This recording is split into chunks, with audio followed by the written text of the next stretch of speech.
తెలవారుజాముల్లో వెంకటరమణ తండ్రి సుప్రభాతము చేసెను సురులే రమణ.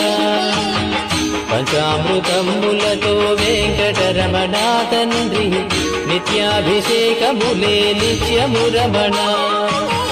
వజ్రమకుటంబుతోను వెంకటరమణ తండ్రి శంకు చక్రధారుడవే తిరుమల రమణ. మూడు నామాలతోను వెంకటరమణ తండ్రి ముల్లోకములు ఏడడి మూర్తి విరమణ.